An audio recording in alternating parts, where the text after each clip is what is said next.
Hello, everyone. And as always, thank you so much for being here. Um, Tonight, we're going to take a deep dive into, here, let me get this going real quick. All right. Got it. Cool. All right. So first of all, thank you so much for taking the time to be here. I'm always so grateful when people give up their time, whether it's in person or watching it down the road. Thank you so much for taking the time to be here. And as always, thank you so much for trusting us with your children. So we do not take that lightly at all. If you haven't reached it yet, it's coming soon. It's the dog days of the school year. So this is the time of the year where the newness of school wears off. Everyone goes into school talking about how this is going to be the best year ever. And the newness starts to wear off. And what happens is this is when we start to see frustration build, sometimes missing assignments start to build up. But this is the time when frustration starts to kick in. We're going to talk about that and strategies, but we're also going to take a much deeper dive into executive function challenges and how we navigate those. A couple months ago, we talked about what executive function skills are and the basics around, the path to building those skills and what we can do to be successful, even if you do have these challenges at this time in your life. We're going to take a deeper dive tonight. I'm going to give a very brief recap of executive function skills and what those are. We're going to talk about some nuances here as well. Then we're going to talk about this frustrating, or this potentially frustrating parent-teenager dynamic when you struggle with these skills while you're like learning to be independent and what happens there. As always, we're going to talk about best practices on how to support your students. And then we're going to talk about the role of failure in growth and how we navigate this as parents. Please, if you have any questions, please put them in the chat. We'll be checking the chat and we want to make sure we answer any questions, but let's jump in. So just a quick reminder of me, I'm the founder of Untapped Learning. I am a former special education teacher and school psychologist, and I also have pretty severe hyperactive ADHD, which caused me a ton of academic struggles. I'll dive into some of those later and what those look like for me, but that's just my quick background in case anybody does not know me. A recap of what executive function skills are. I'm going to go through this pretty quickly. But if you have more questions, please let us know. We're happy to send you more materials or the first talk, which really dives deep into this. But what your executive function skills are, it's the skills that help you reach your goals. Your goal could be something big, like you want to make the varsity soccer team, or be star of the musical, or get into a certain university. It's your executive function skills that take that goal and help you reverse engineer success and stay patient and on the path throughout the process. It's things like working memory, maintaining attention, managing your time. So that's how executive function skills help us reach big goals. But executive function skills also help us reach small goals, things like getting out the door on time, paying attention, things like that. So these are the skills that help us plan, maintain focus, remember instructions. So there's a working memory component, manage your to-do list and stay disciplined throughout the process on that to-do list, and then juggle multiple tasks. So if you get directions like, let's get out the door on time, get your shoes and your backpack, these are the skills that help you accomplish all that. Populations that typically struggle with executive function skills, we're looking at populations like ADHD, dyslexia, if you're on the spectrum, twice exceptional students, so students who have a gifted intellect but are also scattered.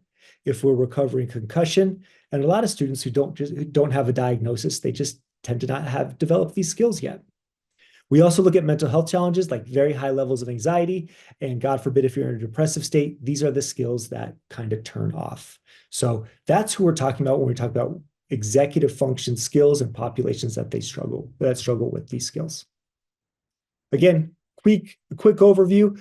Let's look at the nuances here. Let's take a deeper dive into this. A very helpful mindset for me is this hunter versus farmer mindset. So this comes from evolutionary psychology, and we're trying to figure out, a lot of people have tried to figure out why a certain population has this ADHD brain or a brain with executive function deficits. And so we're trying to find answers, and this is just a theory, but this is a theory that we're tending to gain credibility right now. And so we're looking at it closely. So here's what the theory states. So for many years, in a hunter-gatherer society, we needed hunters, someone to get us food, obviously. And so what makes a good hunter? Well, a hunter is someone who can hyper focus for very short, intense periods of time. That could be an hour, that could be a day, but they're very hyper focused on accomplishing one thing and one thing only. With a hunter, you have the gift of being distractible. If you're out and you hear a branch break or you hear leaves ruffle, well, that's a very valuable piece of information when you're trying to accomplish this goal. It's not a great thing when you're in school, but having the gift of being distractible can be a gift here. You're very sensitive to your environment and you feel everything that's going on. You have the necessity to be completely in the moment and really focus on the task at hand. Your time horizon is skewed. So you're within minutes or seconds. That's where your time horizon is because, again, you're focused on one thing and one thing only. You're not thinking about your retirement plan. You're not thinking down the road. What you're thinking about is the task at hand. You're very much in the moment. And then when we look at these type of people, they have a lot of energy output. So they may be doing this task intensely for hours or for a day, but then it's a long time of relaxation until it's time to go again. So after they accomplish this task, they may lay around for days or a week. So it's high energy followed by a long time of relaxation. So that's what would make a great hunter. If we look at farmers, we see the opposite. They're okay with monotony. They can do the same task day in, day out. They can maintain focus on this task and they're not distractible. They have a steady energy output, meaning they dig up some soil, they put a seed down, put soil back on, and then it's right to the next one over and over in perfectly straight lines. And this would drive the hunter crazy. Their time horizon, they're much more patient. Their time horizon consists of months and years, not seconds. Again, if they plant something, they have the patience to let it grow over time. And their rewards happen much slower. They're always looking at the big picture.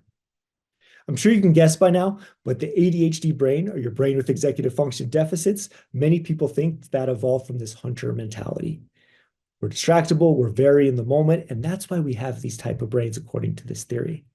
Versus the farmer who is okay with the school system. They actually thrive in the school system because they can have steady energy output. They can show up day after day. They're okay with doing the things that help evolve into the big picture. Society needs both. Society needs hunters and farmers. Hunters push us forward, we're innovative.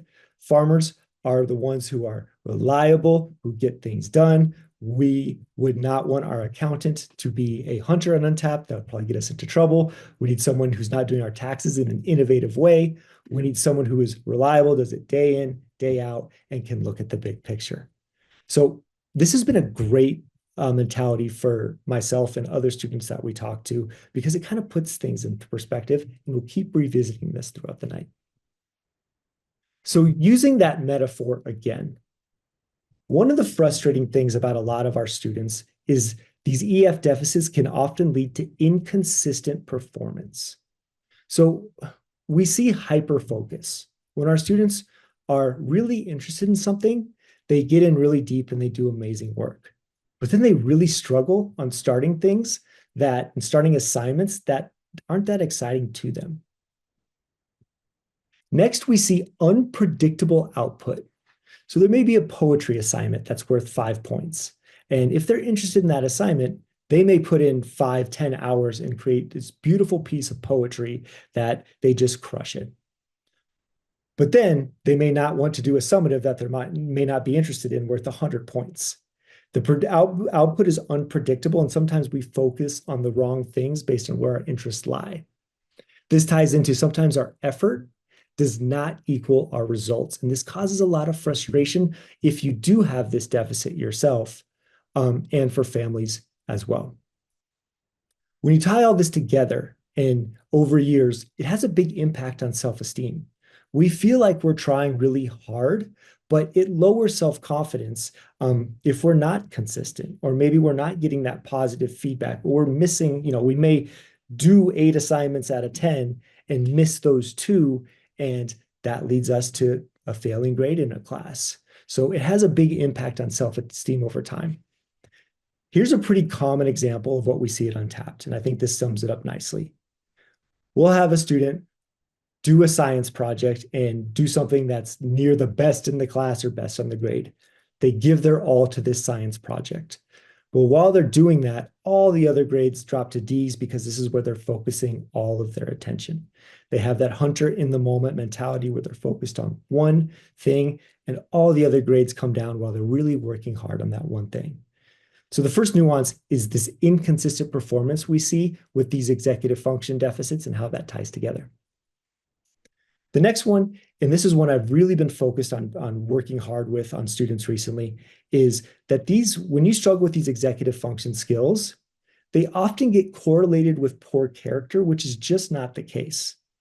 If we are running behind, or we don't manage our time well and we're late somewhere, well, that can be viewed as disrespectful. Or if we don't turn in an assignment, a teacher or a parent may view us as lazy. These are just skills. They are not your character. And I want to reinforce that over and over and over. If you are struggling with these skills, we see brains with this deficit, they have lower than typical amounts of dopamine. Our brains are just constructed differently. What that means is something that interests us, we really hyper-focus and we get in deep on that thing. And it's things that don't interest us, it's twice as hard for us to engage. That's not an excuse. All of us have many things that we just don't want to do, but we still have to find a way to do it. So the challenge here is to work with students to teach them to build systems to compensate for their challenges, which reinforce their strengths, but it is not poor character. Sometimes our behavior with these brain-based challenges, like I talked about, being late, comes off as disrespectful. Again, we need to build systems. It's not that we don't care. It's not that we don't have enough willpower. It's not poor character. We just haven't built the systems to be successful with our brains. And then often we have the best intentions, and I'm sure many parents here know that. We want to do so well in school or so well in something, but due to this inconsistency, it's up and down, and that's frustrating for everybody, whether you're a teacher, caregiver, a parent, coach, mentor, whatever that is. The inconsistency leads to a lot of frustration. Again, not poor character though. So those are some of the nuances that I wanted to bring to light. The next one is understanding this parent and teenager dynamic. It can be challenging for a lot of families in these teenage years, regardless of if they have these challenges or not. But it's extra challenge when you throw in these executive function deficits. So when you just look at brain development, we see that students with ADHD or another executive function deficit, well, their brains typically develop 3 to 5 years behind in this area of the brain, in this executive function frontal lobe area. This has nothing to do with intelligence. It's often the opposite. But when this brain develops 3 to 5 years behind, we see this, and it leads to a lot of mental traps. When you pair this with every teenager, your brain is changing so rapidly, we all struggle with planning, attention, regulating our emotions. When you throw these deficits on top of that, well, it gets really challenging. The mind trap that I was talking about that I have to check myself on a lot is if I'm working with an 18-year-old with a beard or someone who looks like a grown man, I often look at them and think, you should be able to do this, whatever the task is. But if they're 3 to 5 years behind developmentally, they may look grown up, but that frontal lobe may be functioning at a 13-year-old level. And that's a mental trap that I have to catch myself all the time. It's just because they look a certain way and they look grown up doesn't mean this part of the brain is developed yet. With doing the right actions, it catches up over time. And so this is not like this forever, but it catches up over time. But it's just what it looks like, the development at this stage in life. So when we have this, what do the parents see when these students struggle with these skills? Well, especially in the 14 to 17-year-old range, we know independence is coming quickly. So usually when our students are 18, they move out of the house to start their career or go to college or start a gap year or something of that nature. Well, parents see this and they start to get really worried because they see the child that's functioning in their house. They're terrified of what independence looks like for that child. So they get really worried and tend to ramp up with anxiety. This causes a lot of tension, which leads to conflict and frustration. There's also misunderstandings too around, what the student is trying to do. It's this inconsistent performance piece, what they're trying to do and what actually they're producing. Again, leads to conflict and frustration. We're misinterpreting these struggles as laziness, being disrespectful, disorganization. And so this is what the parents typically see. From the teenager side, they're craving independence like almost any teenager. But with this independence, when you pair that with this brain that may be developmentally a few years behind, they may not have the planning and organization skills they need for this independence. So let's say if there's a curfew at 11 p.m., for them to appropriately plan out when to get home, when to leave their friends, take all the steps needed to meet that curfew, often things go awry and they're not quite ready for this independence that they crave. This leads to them feeling misunderstood. They feel like they're working very hard and the results don't often match the expectations, especially in a school setting. There's a pressure to perform. There's always been a pressure to perform both at school and extracurriculars and socially when you're at school. But within the past few years, and now that every teenager has a smartphone and social media all the time, we see this constant pressure to perform socially all the time, basically 24/7. So there's constant pressure to perform, and this leads to our students just getting exhausted, especially when you have some of these deficits and overwhelmed and grumpy. And then one we've seen a lot recently when we have deep conversations with kids is they have a hard time verbalizing it and they may not know exactly what they're saying, but there's a pretty intense fear of failure. It's much easier to not try and not turn an assignment than to give something your all and still not do well on it due to missing certain criteria on the assignment. They feel a huge responsibility to their family, to their friends, to their teams, to who's in the musical with them, to who's in the band with them. And there's pretty intense fear of failure here. So that's what the parents see, and that's what the teenagers see. So when you mix all this together, we have these executive function deficits in the brain that may be slightly behind, but we know it will catch up if we do the right things. We have typical teenage behavior and craving for independence. And then we add this pressure to succeed, and we have a dynamic that can be very challenging. So recognizing this dynamic is recognizing this dynamic is the first step towards improving it and understanding and having some empathy towards the situation, both for families and students. So here are the research-based things we can do to support our child now that we know this. What are we after? So big picture, long-term, we're after self-efficacy. We want our children to be independent and we want them to be confident. One of the really challenging things about confidence is that we gain confidence by putting ourselves in challenging situations and knowing we'll be okay. So we're going to come back to that in a bit, but we're trying to build confidence and independence. We're trying to teach them how to develop routines and important routines, the routines that they need, and stay disciplined with them.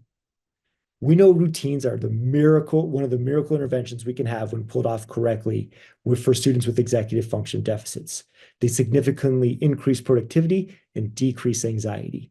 We have to teach our students, we're working towards independence with these routines and predictability.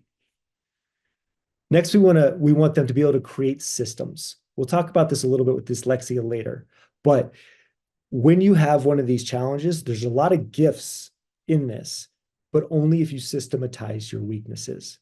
So figuring out what they're weak in and then developing systems, structure, and accountability around these weaknesses. And then the ability to manage distractions, especially if you have an ADHD, distractions are challenging, but they're becoming more challenging.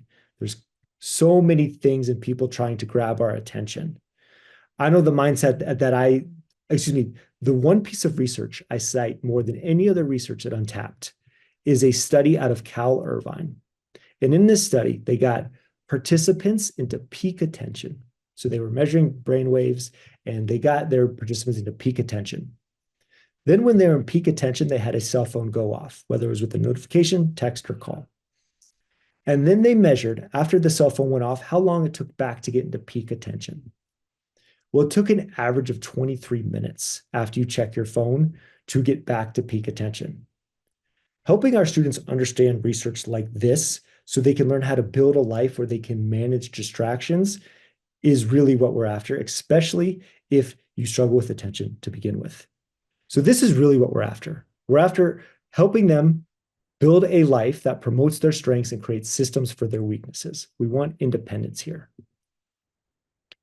How do we do that? So communication strategies. How do we communicate, especially during some potentially challenging years? Well, the one we come back to, and the research really backs up, is being as curious as you can first, and then being a problem solver second. I know one of the challenging things for me is when students tell me they're having a problem, nearly all of the time, I know the answer to that problem. I know exactly what they need to do to fix this situation. But that's not what they want to hear, and that doesn't develop independence.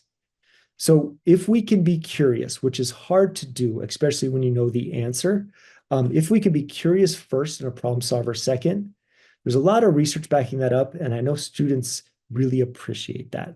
They feel heard and they feel seen. Next is we live in a community and society in general where people are constantly posting their kids' accomplishments, social media, and discussing it in other places. Well, when you are raising a student who may not be thriving yet, it's easy to take this personally. You look around and it seems like everyone else's kids are doing big things. Well, these struggles are not a reflection of your parenting. Often the best parents I know navigate these years in a way that help their kids thrive long term. So if things aren't working out right now, having a lot of empathy with yourself, not to take it personally. We know rebellion is a healthy part of being a teenager. It does not feel good as a parent in any way, but rebellion is a healthy part of seeking independence. We can't let that rebellion spill into disrespect. We have to hold our lines. We have to make sure that it doesn't get disrespectful. But we have to have the mindset that we know our teenagers may push us away at times, but they still need you just as much as they ever did. And it's being consistent and being there for them for that time when they do need you. Open communication when possible. Creating a space. I know I really enjoy windshield time. When I was in this stage with a teenager that was living with us, windshield time, I got a lot out of her, and we were really able to talk, or on nightly walk-in talks where we did not talk about school. Just creating a space that's not intimidating for communication works really well. And then focusing on the process and not the product. This can be called growth mindset, it could be called a bunch of different things, but there's just endless amounts of research on, especially for students in this population struggling with these skills. If we focus on process and not outcomes, or the growth mindset portion of it, we not only build confidence, but we build resilience. And people who have grown up, who have been successful with this, they constantly cite this resilience as a gift that they developed during this stage of their life. So these are the research-based communication strategies that we see work really well. One of the hardest things is figuring out when to push and when to pull back. So we want to encourage independence, right? Independence is a skill. We have to allow them to make the decisions and take ownership of their actions. However, we have to have clear expectations around this. I spoke about this during the last webinar. This is so easy to say, and really it's clear in the research, and sometimes it's challenging to pull off in real life. But if you have one of these deficits, you struggle with gray. We need things black and white to be successful at this stage in our life. So having those clear expectations up front. An example of this looks like if you decide you're going to have a homework or academic routine, let's say it's 7 p.m. to 7:30 every single night at the kitchen table. What is that positive reinforcement that happens if they accomplish this? It's made clear up front. And what is the accountability that happens if they don't accomplish that? That's clear up front. Having clear boundaries, clear positive reinforcements, clear accountability, and consistency. This is a great boundary to set. So when the student's pushing and pulling, we know exactly where we land. And then probably the hardest one, especially when things seem like they're very challenging across the board, is figuring out which battles we want to prioritize. Again, there's certain times where a lot feels like it's wrong. If we try to fix everything at once, that's often when we see relationships damage. So we want to figure out what are the one, two, or three things that are the utmost importance and really prioritize those. Is it sleep, screen, exercise, maybe not having missing assignment, maybe social time, whatever that is. What are the battles that we feel are so important to develop these independence that we're going to prioritize? And then maybe we do pull off on some other things just in this period. Research backed this up. We want to make sure we keep this relationship strong for the long term when they're well past these years. And so we have to prioritize battles because we can't fix everything at once. Just a quick reminder, I'm going to go through a few real life examples, but if you have any questions, feel free to write them in the chat. We'll be doing question and answer soon. So those are the nuances of these skills, some of the mindsets we can look at them through, the hunter-farmer. Those are some of the research-based communication strategies we can look at. Now let's look at real life examples of people who have lived through these periods with these challenges and what that looks like. So the first one's actually me. This is my experience. Growing up with ADHD in this community, what it looked like for me. So for me, I was way too overconfident. Looking back at it, this was obviously masking a lot of things, but I was so overconfident that I believed I could handle everything. I knew I had gaps, but I didn't know how significant those gaps were, and nobody was going to tell me otherwise when I was in high school. When I was in high school, I hyper-focused on athletics. Going back to that hunter-farmer analogy, athletics were all I cared about. I put all my energy and all my focus in there, and I did the bare minimum in school just to stay eligible. It drove my family nuts and my teachers nuts, but that's where all of my focus was. I made a lot of impulsive choices, and I spent probably too much time in the counselor, assistant principal, and principal's office in middle school and high school.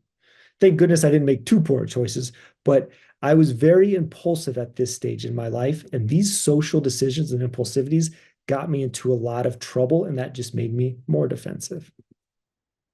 And then finally, when we look at that brain scan picture, I was the student who was more at the 5-year end of this.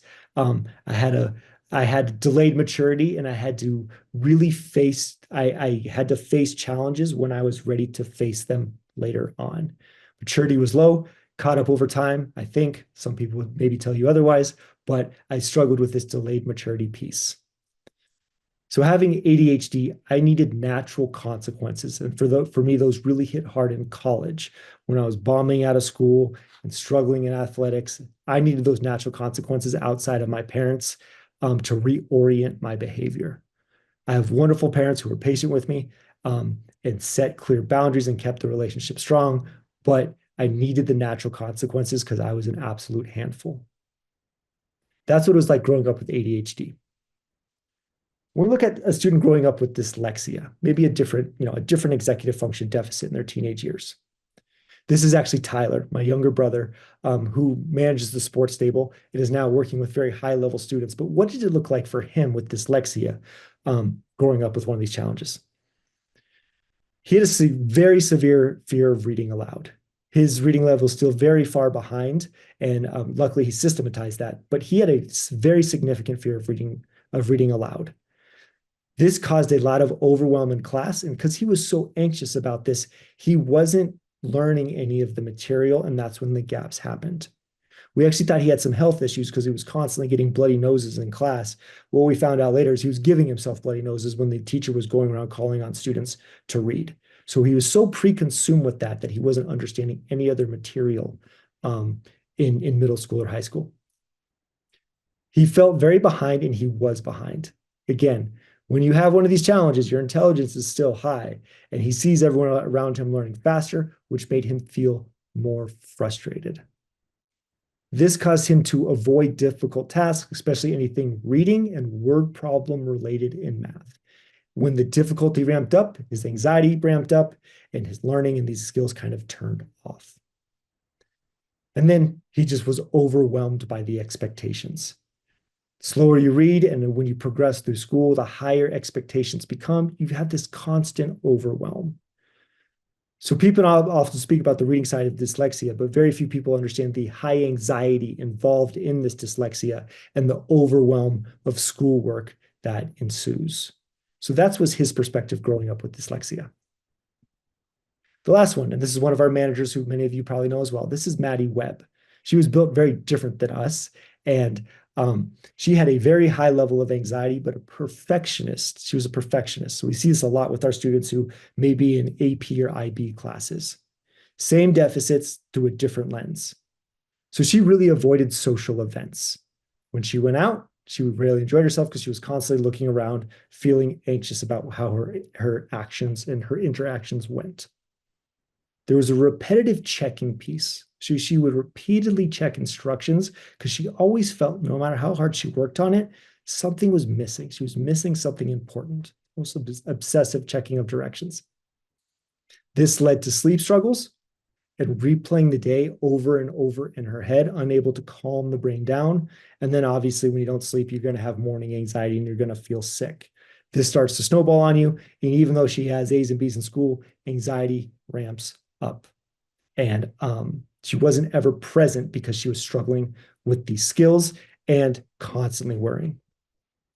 I tell these three stories because I want to normalize a lot of the behaviors a lot of our families are seeing at home. A lot of us feel like we're the only ones going through this. A lot of us go through these challenges. With the right support and over time, what happens is that a lot of these, when we work through them in a healthy way, even though it is hard, it is very hard, we develop resilience and confidence. Not only the three of us, but nearly every parent I've talked to with ADHD or something who's figured it out in some way talks about going through this stage of their life was a gift long term. They did not see the gift in the moment, but long term, it was a gift. It developed independence, it developed resilience, and it developed problem solving skills. So I want to tell those stories to normalize this. The last piece of this, which I want to close on, is it relates to that last point, is understanding how failure and growth ties into development of executive function skills. One of my good friends is a therapist who's a little abrasive, but he often uses the terms with parents when he's coaching them.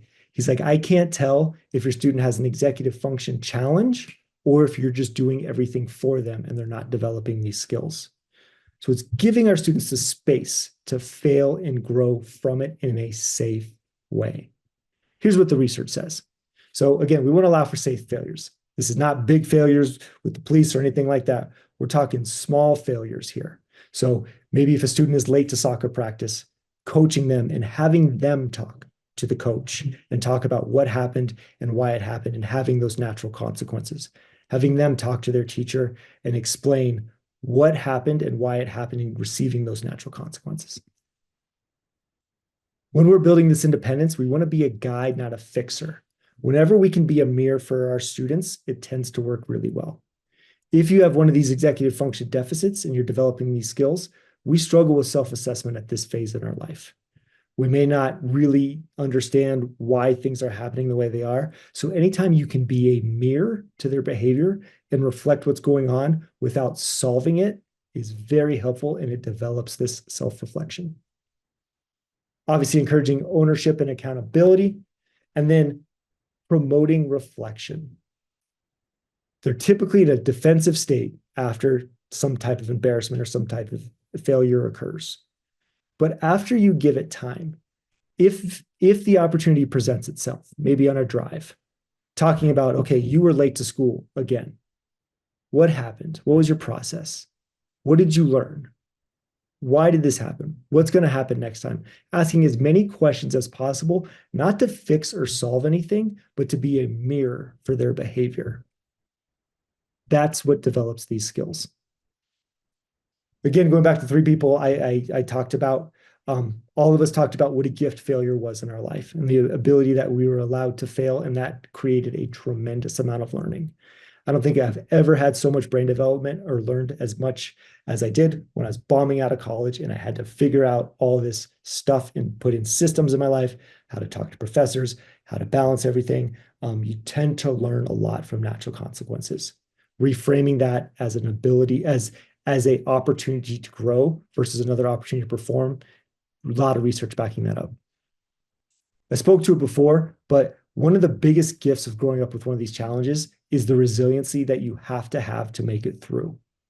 I know that resiliency is a gift in my adult life, having that. And it's a great thing that failure, it's a great gift that failure gave me and others.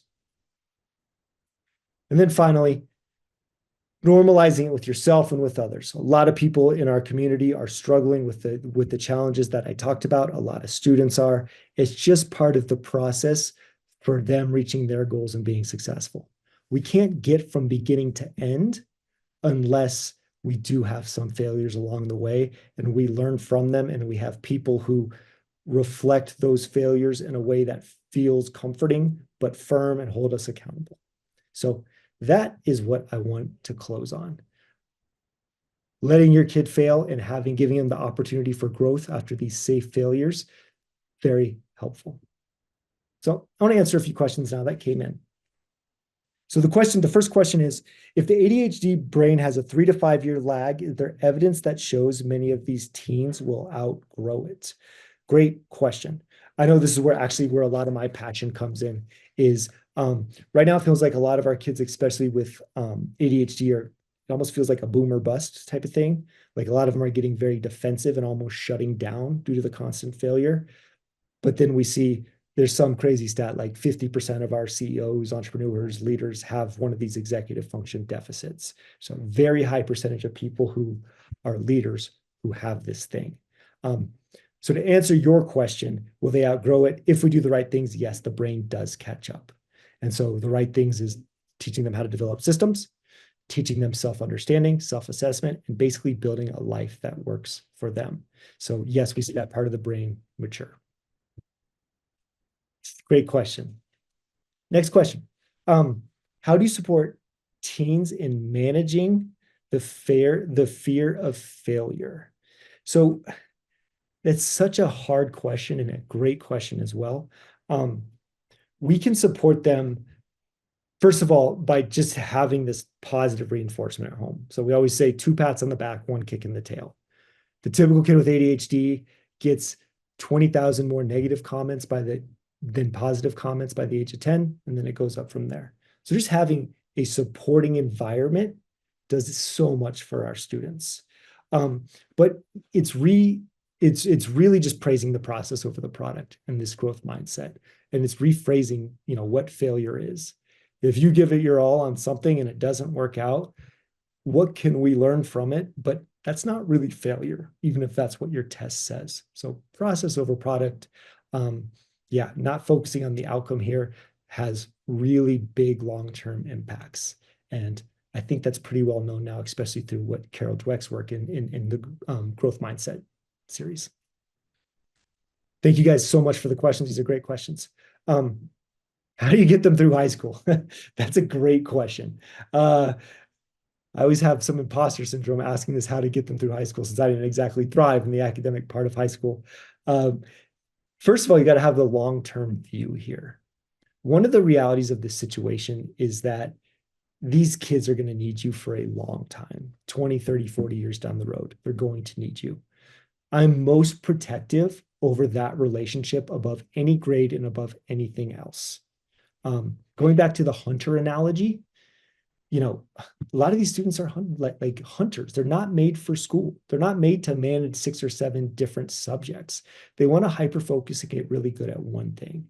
So having a ton of empathy with yourself, you're probably doing, who's there asking this? I guarantee you're doing a great job as a parent. Having a ton of empathy for yourself, knowing that they're not built for the system, playing the long game and reinforcing the process over the product. That's the best way we can go about this.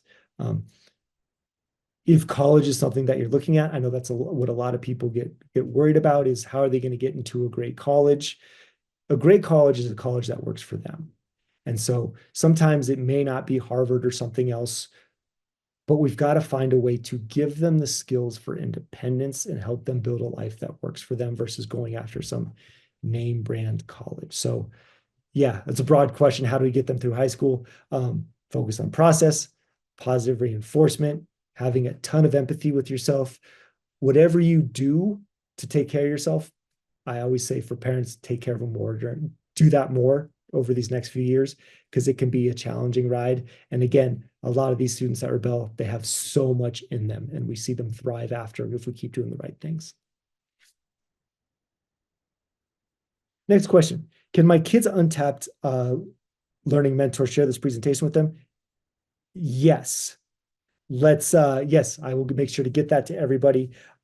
We can do a deeper dive as well. This is always a good time for us to deep dive with our students and with our mentors, the basics of what executive function is and how it presents, and just the basic understanding of if you struggle with these skills, it has nothing to do with your intelligence or your character. I know that's something that was really missed on me when I was that age. I really missed on is I thought this was my character. I thought I wasn't smart. I think when I go through the dyslexia example, especially, a lot of us felt that way. And so we'll review that with our mentors for sure, make sure they review it with their students. But not only what the skills are, but the understanding that these are skills and not character traits or intelligence is so important. That's how we keep them from being defensive. You Next question is, can you give an example for parents of how to mirror? What are some good and bad things to say? Great question. So I'm trying to think about personal examples that I have where people were a great mirror. I still have people in my life who hold me accountable. I still build out a life where I have coaches and mentors who really hold me accountable. And often I'll say things, this just comes to mind because I did it today. I say something that's overly negative, like, I can't be successful in this. And they'll repeat it back to me and they'll say, like, you really can't. And they'll say in a way which, like, I know right away, I didn't know it came out of my mouth impulsively, that they mirrored back to me. When doing this, a lot of times, some of the best coaches or mentors or parents who mirror this, you're almost just repeating back to your student what they said, because sometimes we just don't really grasp what they said. So when you're a mirror, you're just kind of repeating it back or saying, like, hey, you missed curfew by 10 minutes, and walking them through their thought process so they can replay it and learn from it. Because a lot of our brains just work really fast. And so we don't take the time to reflect, which we get deeper in a hole. So yeah, mirroring is just repeating them what they said, repeating them their actions, showing them what they said. And when you say good or bad, the more judgment you can keep out of it, the better. One of the really hard things, and I spoke to this earlier, one of the really hard things is this, well, they're 17, they should be able to X, or they're 16, they should be able to, or they're in high school. They can't. So how do we build those skills? How do we mirror that and keep the judgment out of it? I think is the best way you can go about it. Our kids are in a system that don't fit them frequently. And so they're getting negative feedback a lot. We want to be as neutral as possible here. Next question, with executive function, is there evidence of visualization, being able to visualize steps in the process and the end product project? Great question. The answer is yes. There's very much research on this. We're doing some work with athletes at the sports stable right now. And one of the things that I love about the work over there is, all this work translates across so many different areas of life.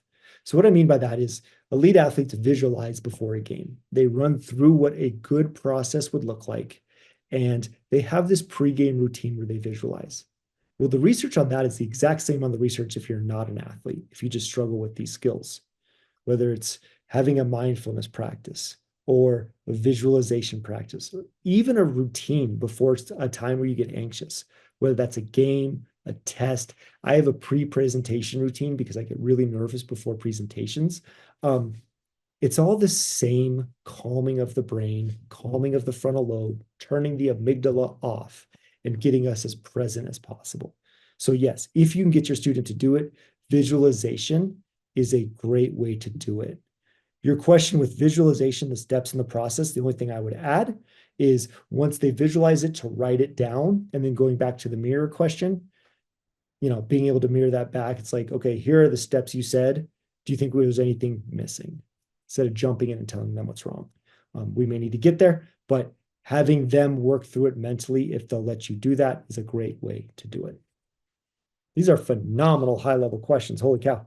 Okay, so middle school student, we have a checklist for teeth, shower, but my child ignores them.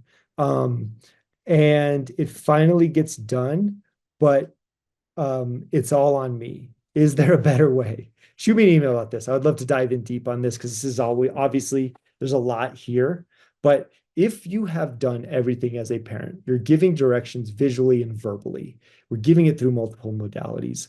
A lot of times that's when we just need consequences, right? So John Wooden, who's a famous basketball coach, he kind of coined this mindset of when a young person does something wrong, 80% of the time, it's because they don't know how to do it the right way. And 20%, there is this disobedience. What we're trying to do is we're trying to knock out the 80%. If you've already modeled it, created checklists, they've done it over and over to get from beginning to end. Maybe you put a music playlist so they start to know like when that playlist ends, they should be done. But if you're already doing all that and they're still just not doing what they're supposed to do, they may be knuckleheads, and we may need some consequences. And I don't mean punitive consequences, but some type of consequences there so they can just, sometimes we have to mess up and we have to fail and learn from those actions. And it has to be clearly set up front, but it sounds like you're doing a lot of the right things. And sometimes we just have to consequence in a kind, loving, and clear way. Any other questions? Guys, thank you so much. Those were great questions. Yeah, hopefully that was helpful. As always, we can't thank you guys enough. We try to highlight a lot of students we've formerly had on our social medias, especially YouTube, who have made it through the fire. Again, this can be a confusing time, these 13 to like 20-year-old, this age for, especially if you have some of these deficits, it can be a confusing time. So we've tried to highlight a lot of people who have been through this and have kind of figured it out and how they've done it and try to normalize a lot of this because I know it's hard for families. I was there as a student. It's hard. It's confusing. You get defensive, but there is a path and there is a gift that lies in here somewhere. So make sure to take care of yourself. Whatever you love to do, please do it more. My email is here if you need anything. If you have any questions, please know my email is always here. We want to be as helpful as possible to families. So let me make sure it's good. Cool. So happy it was helpful, guys. Don't hesitate to email me. Thank you so much again for being a part of Untapped. I can't tell you how much we appreciate it. Have a great night.